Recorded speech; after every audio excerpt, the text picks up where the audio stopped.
है। इसके साथ साथ मेंस की क्लासेज जो पेड क्लासेज है वो शुरू होने वाली है। जिन लोगों ने बुकिंग करवा लिया है उनको पेड क्लासेज की लिंक 2 दिनों के बाद मिलना शुरू हो जाएगा, तो आप उसकी क्लासेस कर सकते हैं, जिसमें मेंस में फ्लो चार्ट कैसे बनाना है, पॉइंट वाइज आंसर कैसे लिखना है, 500-600 वर्ड्स में आंसर लिखना कैसे है, 250 वर्ड्स में कैसे लिखना है, इनको बताया जाएगा। और आपकी कॉपी चेकिंग होगी जिसमें आपको बताया जाएगा कि आपके कहाँ पर मिस्टेक हो रहे हैं, तो आप इसका लाभ जरूर से ले लीजिएगा। और ये जो पीटी वाली प्रैक्टिस सेट चलती है ये आपका चलता रहेगा लगातार। तो इसमें क्वेश्चन आंसर और क्वेश्चन के साथ ढेर सारी चीज़ों को बताते हैं। तो चलिए आज की क्लास की शुरुआत करते हैं और आपको आंसर भी देते जाना है। और आज का जो पहला क्वेश्चन है ये है कि भारतीय संविधान अपने आचरण में संघीय प्रतिरूप को प्रदर्शित करता है कैसे। The constitution of India is federal in character. ये क्वेश्चन पूछा जा रहा है कि भारत का संविधान एक फेडरल कैरेक्टर को प्रदर्शित करता है, तो कैसे करता है, और आपको सही आंसर बताना है। जिनका सही आंसर सबसे पहले आएगा उनका नाम भी बोलेंगे। और पहला ऑप्शन है आपके पास में कि भारत के प्रमुख राष्ट्रपति का चुनाव होता है, जिसमें संसद के दोनों सदन की और विधानसभा के चुने हुए सदस्य भाग लेते हैं। तो the head of the state the president is elected by an electoral college. B option है केंद्र सरकार का राज्यपाल के माध्यम से राज्यों पर नियंत्रण होता है। The governor of state are appointed by president and controls the state. तीसरा ऑप्शन है केंद्र सरकार व राज्य सरकार के बीच शक्ति का बंटवारा है, distribution of power between union and state. और चौथा है कि भारत में संविधान संशोधन की प्रक्रिया के लिए एक निश्चित विधि दी हुई है। There is a definite circumstances for the amendment of the constitution. ये 4 ऑप्शंस में से सही उत्तर क्या होगा आपको बताना है। और आप हमारे चैनल को अगर सब्सक्राइब नहीं किए तो करके रख लेंगे, तो कि इस प्रकार के क्वेश्चंस आपको पहले मिल जाएंगे। हिंदी अंग्रेजी दोनों भाषा में क्वेश्चन है। और उत्तर आया है सुनील हांसदा, राहुल कुमार, सोनम पूर्णिमा का सी उत्तर है। क्वेश्चन पूछा जा रहा है कि फेडरल स्ट्रक्चर जो है भारत का ये किसमें प्रदर्शित होता है। और जो ऑप्शन था जो संघीय प्रतिरूप है, ये क्वेश्चन एक बार फिर से देखना चाहते हैं आप। क्वेश्चन एक बार फिर से दिखा देते हैं आपको। क्वेश्चन है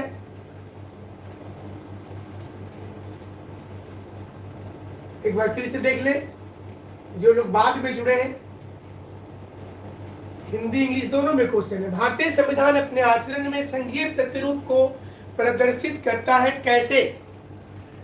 the constitution of India is federal in character because पहला है कि भारत के प्रमुख राष्ट्रपति का चुनाव होता है, जिसमें संसद के दोनों सदन और विधानसभा के चुने हुए सदस्य भाग लेते हैं। The head of the state the president is elected by an electoral college in which both parliament and legislative assembly members elected members participate. दूसरा है कि केंद्र सरकार का राज्यपाल के माध्यम से राज्यों पर नियंत्रण होता है। Central government controls the state via governor. तीसरा है कि केंद्र सरकार का राज्य सरकार की बीच शक्ति का बंटवारा है, distribution of power between union and state. और चौथा है कि भारत में संविधान संशोधन की प्रक्रिया के लिए एक निश्चित विधि दी हुई है। तो इस विधि के अनुसार में क्या होगा सही उत्तर। तो अधिकांश लोगों का जो उत्तर आया है, और जल्दी से आपको बता दें कि इसका जिन लोगों ने इसका उत्तर किया था सी, केंद्र सरकार व राज्य सरकार के बीच शक्ति का बंटवारा है, उनका सही है, सी सही उत्तर है। और ये आपको ये भी बता दें कि फेडरल का मतलब बेसिकली जो है मेंस में जब एक क्वेश्चन आता है, जो मेंस की क्लासेज आपकी 2 दिनों में शुरू हो रही है, पेड क्लासेज जो है वो, तो उसमें आता है कि भारत का संघीय ढांचा, भारत का महासंघीय ढांचा, राज्यों के संघ का ढांचा का वर्णन कीजिए। तो भारत का संविधान भारत को क्या कहता है, तो यूनियन ऑफ स्टेट कहता है।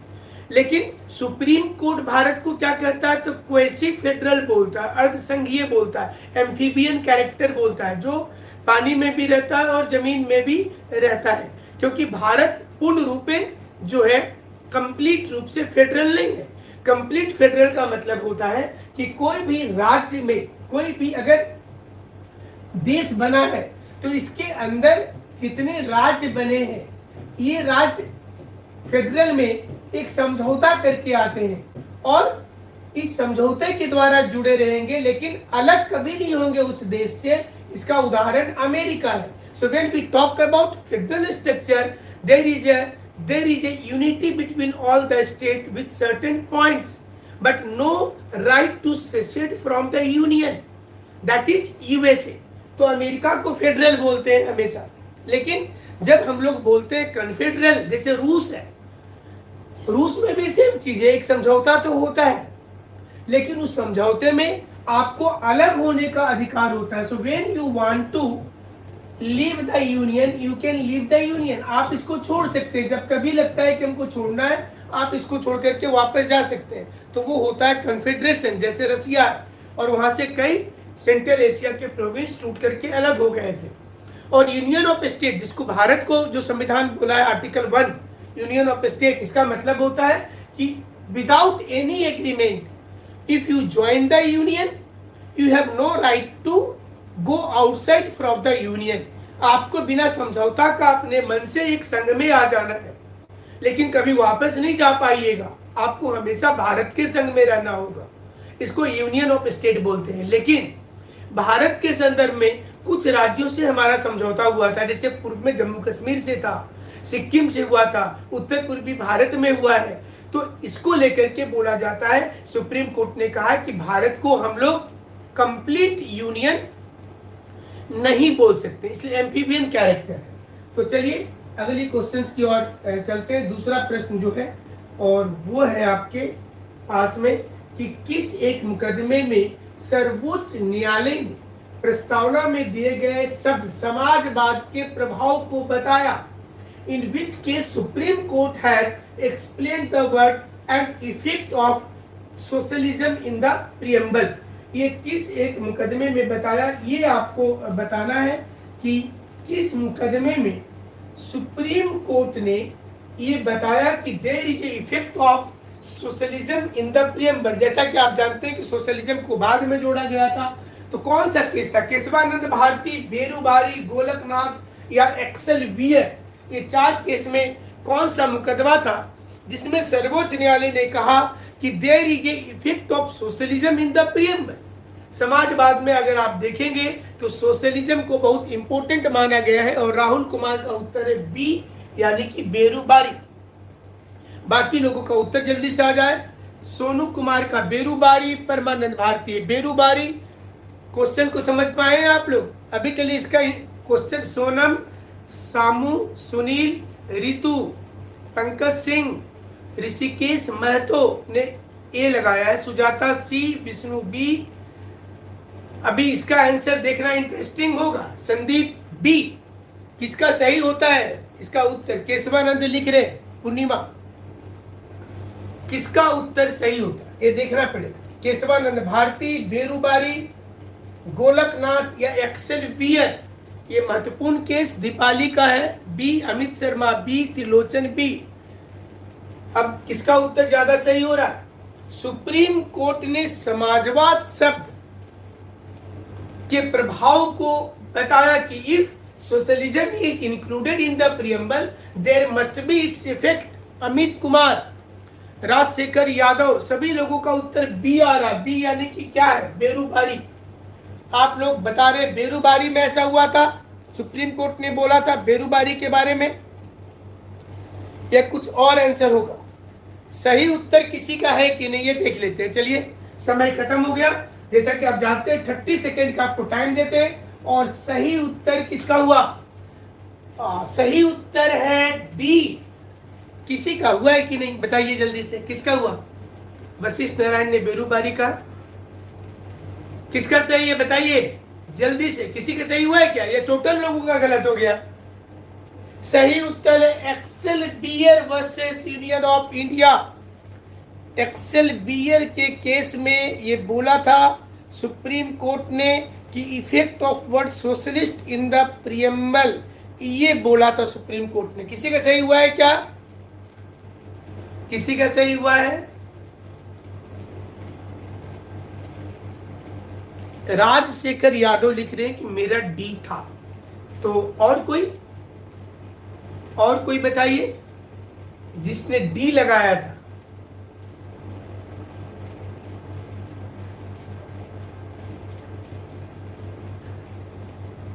मेंस के लिए एक दिन और रुक जाइए प्रियंका, स्पेशल क्लासेस शुरू हो रही है।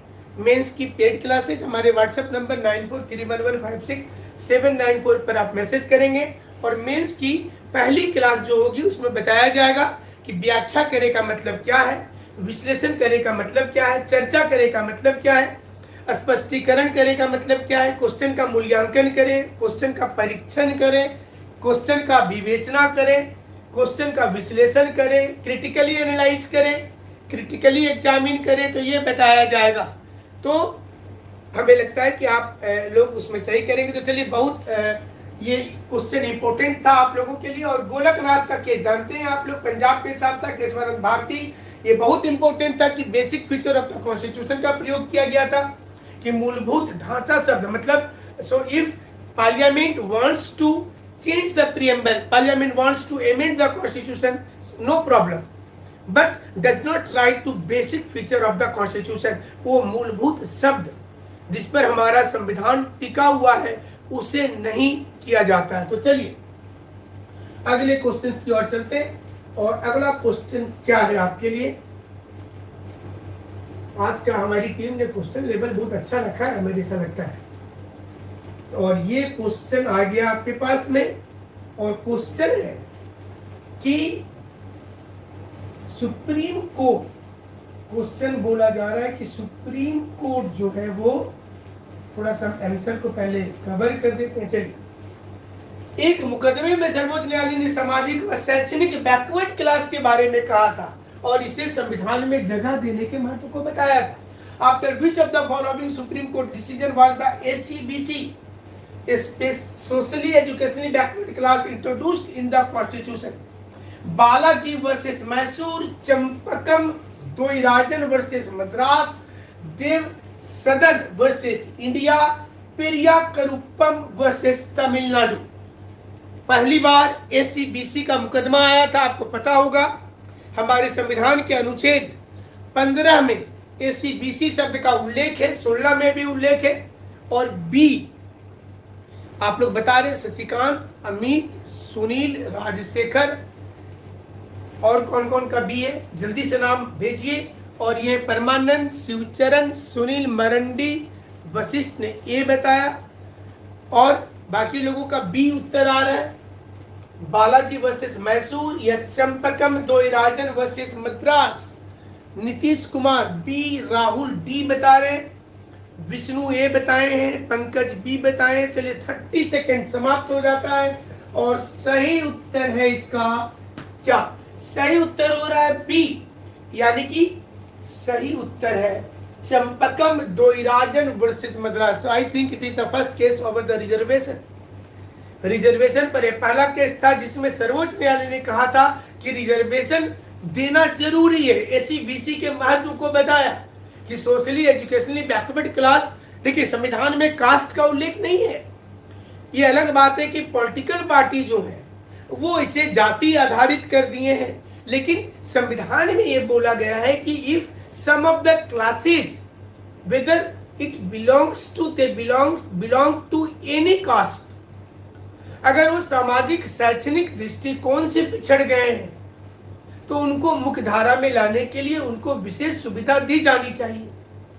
और आप एससी एसटी का रिजर्वेशन, ओबीसी का रिजर्वेशन, अभी महिलाओं के लिए डिमांड चल रहा है, लेकिन पंचायती राज व्यवस्था में रिजर्वेशन दिया गया है। इसका पर्पस यही है अनुच्छेद 15 में, जहां ये बताया गया है कि no discrimination is made on the basis of caste, creed and sex. इसका मीनिंग क्या हो रहा है? इसका मीनिंग ये हो रहा है कि जाति धर्म पर कोई हम भेदभाव नहीं करेंगे, लेकिन उसके ब्रैकेट में क्या लिखा हुआ है? If there is any ACBC class in the country, in the society, then government will think about them. अगर कोई सामाजिक शैक्षणिक रूप से पिछड़ गए हैं तो उनको मुख्य धारा में लाने के लिए विशेष सुविधा दी जाएगी। और इसी के तहत अनुच्छेद 15 और 16 के तहत रिजर्वेशन दिया जाता है सरकारी नौकरी में। हालांकि अब तो सरकारी नौकरी इतनी सीमित होती जा रही है कि रिजर्वेशन लेना और नहीं लेना बात बराबर है। कभी कभी रिजर्वेशन में कट ऑफ ज्यादा भी चला जाता है। अगर ओबीसी का कट ऑफ देखेंगे जेपीएससी में तो जनरल से ज्यादा चला जाता है। तो इसलिए हर लेवल में पढ़ने वाले लोग सुप्रीम कोर्ट में ये याचिका भी है कि क्या रिजर्वेशन शुड बी रोटेशनल। क्या एक जाति में जिनको रिजर्वेशन मिल गई क्या उसी जाति में दूसरे लोगों को मिलना चाहिए जो ज्यादा गरीब है, जो ज्यादा पिछड़ गए हैं? तो ये मेंस का क्वेश्चन हो जाता है। और ये मेंस के क्वेश्चन में आता है कि रिजर्वेशन का फॉर्मूला क्या होना चाहिए? क्या एक ही परिवार को मिलना चाहिए? उसी परिवार के सारे लोग उसी जाति के साथ के एक परिवार में सारे लोगों को नौकरी मिल गया और बाकी लोग मतलब अभी भी गांव में पुराने जीवन को जी रहे? तो ये रोटेशनल हो, मतलब कि उसी जाति में जो सबसे पिछड़ा तबका है, अंत्योदय जिसको बोलते हैं, पोरेस्ट ऑफ द पुअर, उसको मिलना चाहिए। ये भी एक कॉन्सेप्ट आया है। और हम अगली क्वेश्चंस की ओर चलते हैं। अगला क्वेश्चन आ रहा है कि अगर किसी, नेक्स्ट क्वेश्चन, ठीक है, अगर किसी राज्य के बिजली विभाग ने कुछ कर्मचारियों को बिना सूचना का नौकरी से हटा दिया है तो निम्नलिखित में से कौन सा कदम कर्मचारियों के द्वारा उठाया जा सकता है जो सबसे बेहतर हो? आपको ये खोजना है ऑप्शंस में कि सबसे बेहतर कौन सा है। If N electricity board terminated the services of certain employees what step should be taken, ये आपको बताना है। पहला, राज्य की परिभाषा को तय करने के लिए कर्मचारी एक रिट के लिए उच्च न्यायालय जा सकता है। The employee can go to high court for the demarcation of writ and the definition of state. B option है, बी, कर्मचारी राज्य सरकार से नौकरी बचाने की अपील कर सकता है। Employee can appeal to state government. तीसरा है, बिजली विभाग से परमिशन लेकर कर्मचारी हाई कोर्ट जा सकता है। Employee can go to high court with the permission of electricity department. और चौथा है, मौलिक अधिकार के उल्लंघन के संबंध में कर्मचारी सुप्रीम कोर्ट जा सकता है। Employee can go to supreme court with the violation of fundamental right case. क्या होगा आंसर? और इधर आंसर आना शुरू हो चुका है। रितु कुमारी डी, समूह बी, नीतीश सी, दलपई मुंडा बी, सोनम ए, राहुल ए, सोनू बी, सोनू ए, दीपाली डी, बहुत जल्दी जल्दी उत्तर आ, शशिकांत डी, सुजाता ए, मिथिलेश डी, नरेश मुंडा डी, बहुत मिक्स्ड उत्तर आया, अमित शर्मा ए, नीलेश सी। क्वेश्चन पूछ रहा है कि अगर कुछ लोगों को नौकरी से निकाल दिया जाता है तो सुप्रीम कोर्ट में वो जा सकते हैं, हाई कोर्ट में जा सकते हैं, राज्य से अपील कर सकते हैं, या फिर वो राज्य की परिभाषा को डिमार्केशन करने के लिए बोल सकते हैं। सुनील मरांडी ए, राजशेखर डी, त्रिलोचन ए, वशिष्ठ क्यू वेरेंटो की बात कर रहे हैं, पंकज डी, क्यू वेरेंटो तो इसमें ऑप्शन में नहीं है। क्या होगा सही उत्तर? सही उत्तर इसमें क्या होगा? ए, वशिष्ठ ने ए बताया, आशीष डी बता रहे। और अब हम देख लेते हैं कि सही उत्तर इसका क्या है। और सही उत्तर आ रहा है इसमें ए सही उत्तर आ रहा है। यानी कि ए में ऑप्शंस देख लीजिए। राज्य की परिभाषा को तय करने के लिए कर्मचारी एक रिट के लिए उच्च न्यायालय जा सकते हैं।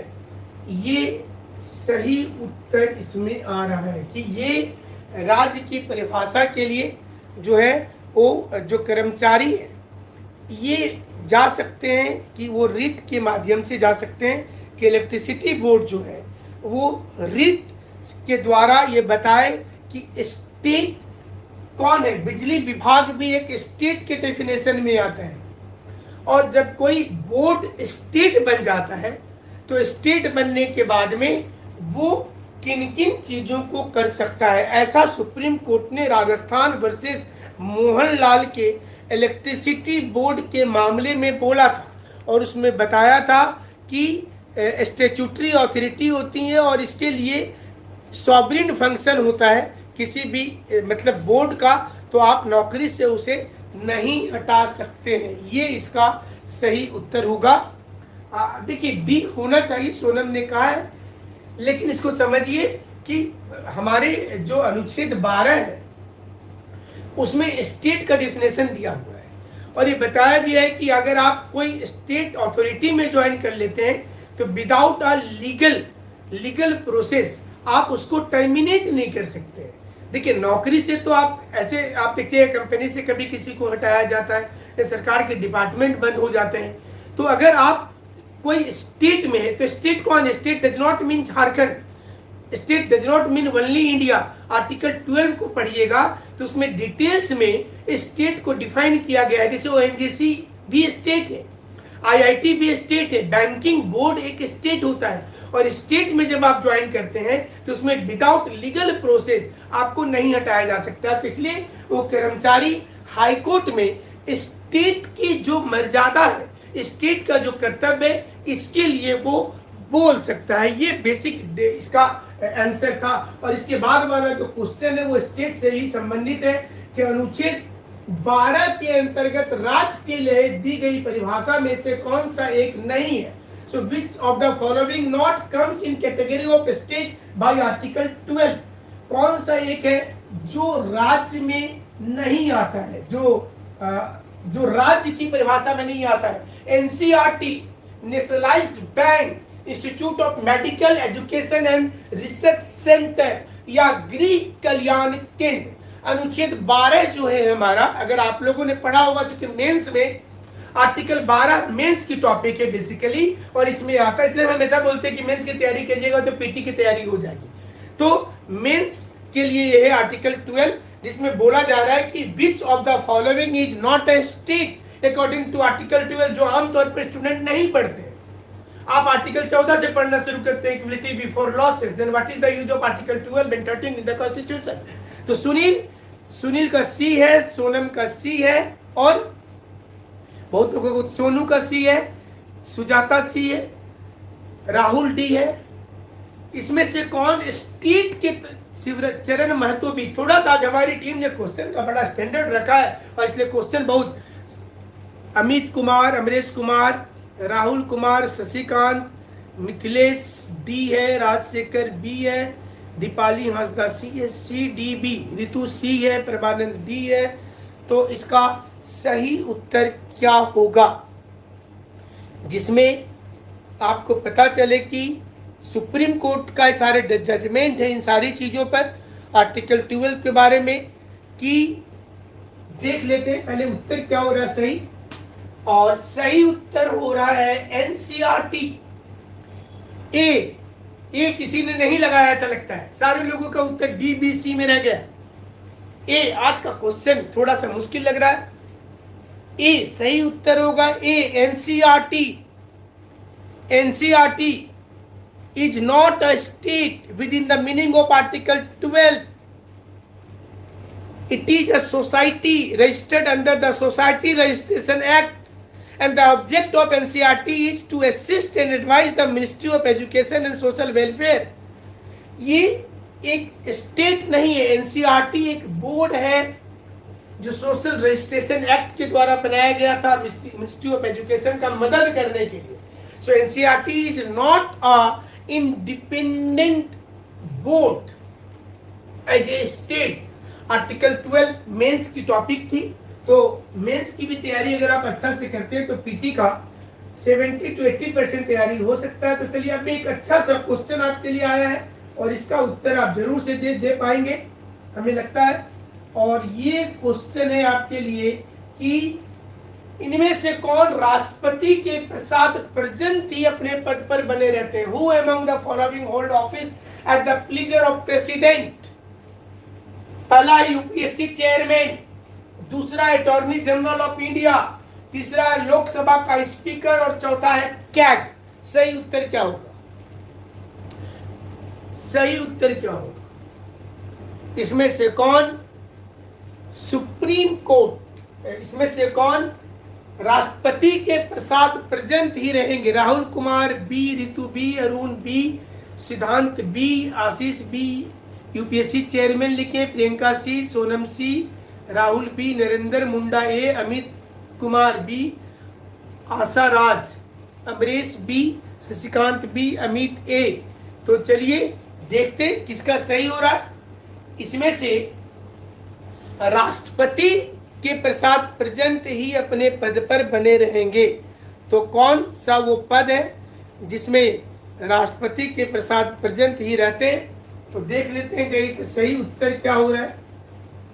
और सही उत्तर हो रहा है, देखिए यहां पर आ गया सही उत्तर बी, यानी कि attorney general of India article 76 में है। Attorney general of India Bharat का महान्यायवादी, जो भारत का पहला लॉ ऑफिसर होता है। सुप्रीम कोर्ट के जजमेंट पर कमेंट करने का अधिकार एकमात्र व्यक्ति अटॉर्नी जनरल ऑफ इंडिया होता है। भारत सरकार का केस लड़ता है, लोकसभा राज्यसभा का मेंबर नहीं होने के बावजूद वहां जा सकता है वोटिंग बिना किए हुए। तो ये है अटॉर्नी जनरल ऑफ इंडिया का काम, और ये एक ऐसा पद है जिसको कभी भी राष्ट्रपति टर्मिनेट कर सकता। बाकी जितने पद है यूपीएससी चेयरमैन का, लोकसभा स्पीकर को हटाने के लिए, चूंकि वहां पर एक वोटिंग से हटेंगे, लेकिन संघ लोक सेवा आयोग के जो अध्यक्ष हैं और साथ में क्या ये दोनों के लिए इम्पीचमेंट लाने की प्रथा है और संसद से बिल पास करके ही हटाया जाता है। डायरेक्ट टर्मिनेशन इनका नहीं होगा, यही व्यवस्था दी गई है। तो चलिए अगली क्वेश्चन की ओर चलेंगे, और अगला क्वेश्चन ये है, केंद्रीय सूची में जो विषय दिए गए उसे प्रशासनिक तौर पर व्याख्या करने के लिए किसे शक्ति प्राप्त है कि वह एक एडिशनल कोड बना सकती है? क्वेश्चन ये बोल रहा है कि who among the following can establish additional code for the better administration of union list.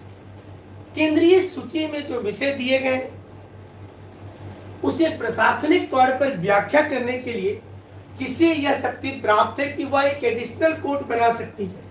तो आज ये भी क्वेश्चन बड़ा अच्छा है, और आप लोग ऐसे क्वेश्चन से पढ़ाई करेंगे तो आसान होगा थोड़ा परीक्षा पास करने में। आप लोगों को एग्जाम हॉल में इससे आसान ही क्वेश्चन रहेंगे। Chief justice of India, high court of concern state, parliament और स्टेट लेजिस्लेशन। और उत्तर देख लेते हैं अभी आप लोगों का क्या आ रहा है।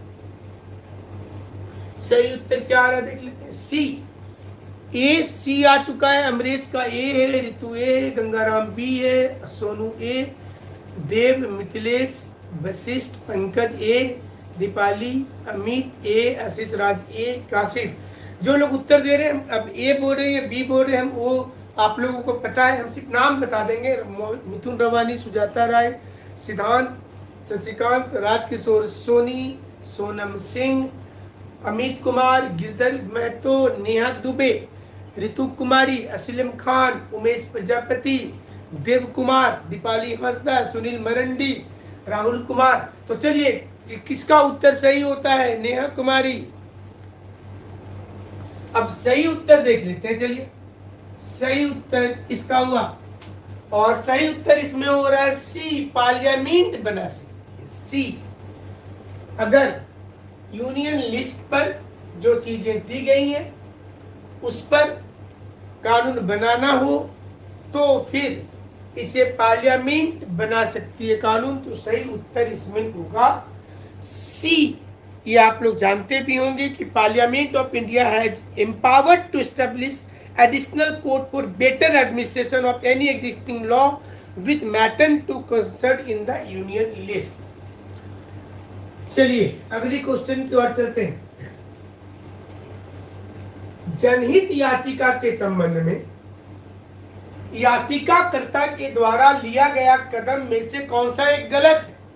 So if you can file, if you want to file a PIL, so it is inappropriate for a petitioners in public interest litigation to, मतलब जब आप केस करते हैं तो कौन सा एक गलत है आपके लिए, याचिकाकर्ता के लिए बोला जाएगा। पहला, किसी सुप्रीम कोर्ट के एक जज को चिट्ठी लिख सकता है, राइट टू एनी सिंगल जज ऑफ सुप्रीम कोर्ट। वह सुप्रीम कोर्ट के किसी जज को इस मामले पर चिट्ठी लिख सकता है। पहला ऑप्शन ये बोला जा रहा है। दूसरा ऑप्शन बोला जा रहा है कि वह जनता के लिए मुकदमा स्वयं लड़ेगा, एक्ट प्रो बोनो पब्लिक, वह जनता के लिए मुकदमा लड़ सकता है। तीसरा है वह बीच में इस याचिका को वापस ले सकता है, ही कैन विथड्रॉ प्रोसीडिंग्स। और डी है वह नए कानून को बनाने के लिए बोल सकता है, he can ask for a new law. इसमें से कौन सा एक गलत है बोला जा रहा है, वह याचिकाकर्ता के लिए कौन सा एक गलत होगा। ये बेसिकली ये क्वेश्चन है कि जब आप जनहित याचिका करते हैं तो जनहित याचिका में कौन सा एक आपके लिए गलत होगा, ये बेसिक क्वेश्चन है।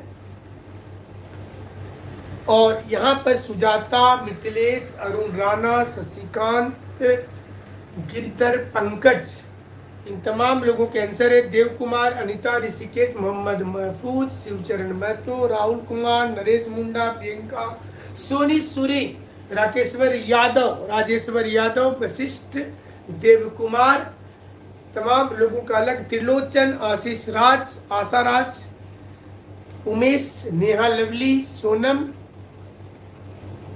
सभी लोगों का उत्तर अलग अलग है। डी है, कुछ लोगों का बी भी आया है उत्तर।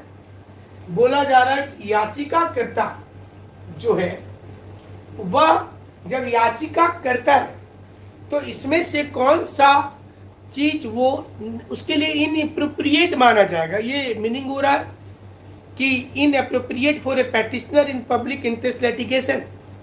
इनएप्रोप्रिएट होगा कौन सा, वह सिंगल जज को चिट्ठी लिख सकता है सुप्रीम कोर्ट का, वह एक लीगल ऑफिसर के तौर पर स्वयं से काम कर सकता है, वह विड्रॉल कर सकता है बीच में इसको, और वह बोल सकता है कि इसके लिए एक नया कुछ नियम होना चाहिए, इसके लिए भी बोल सकता है कोर्ट को वो।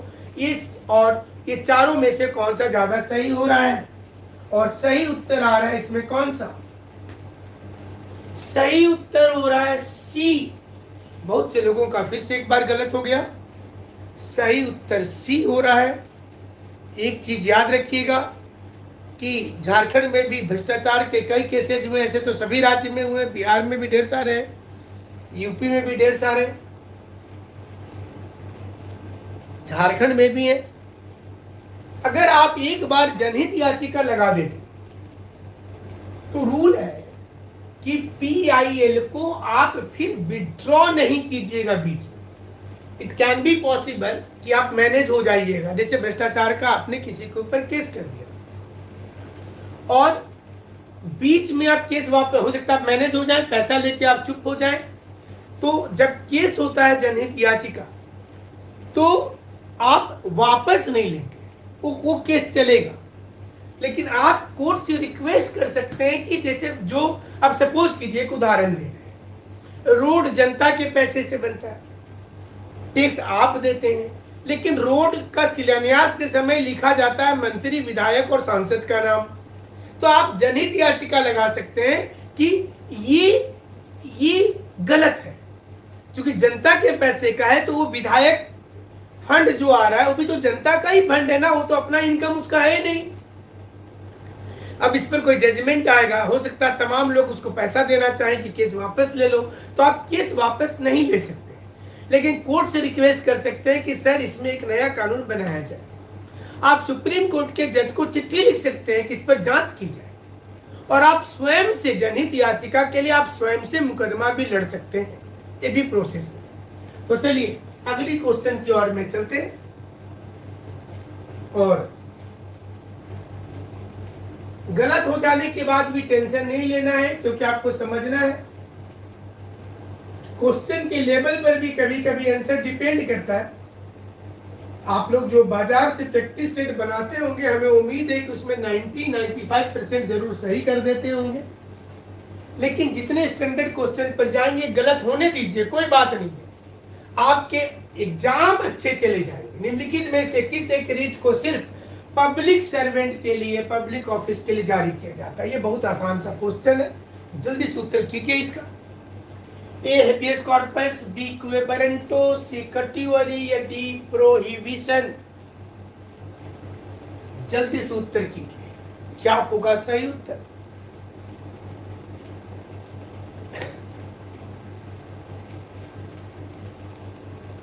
वशिष्ठ, गंगाराम, राजशेखर, परमानंद, तमाम लोगों का उत्तर बहुत जल्दी से इसमें आया है। किस पर?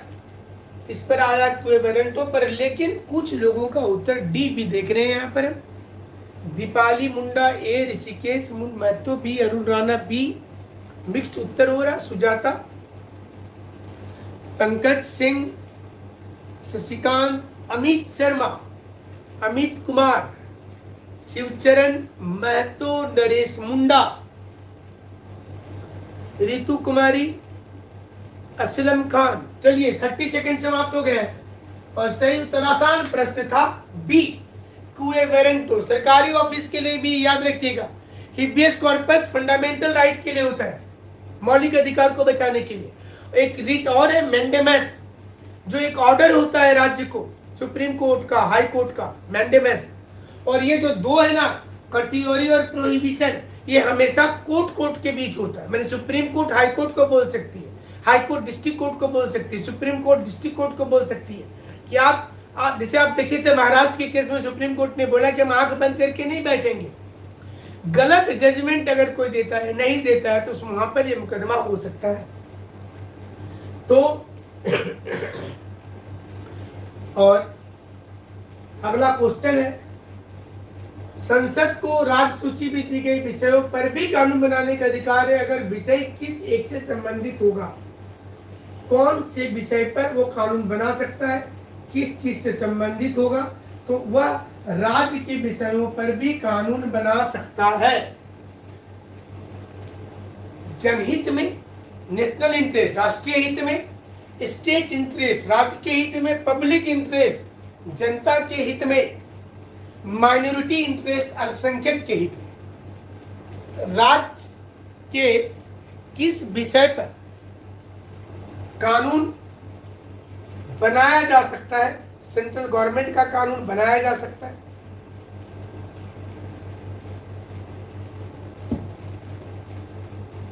क्या उत्तर दे रहे आप लोग?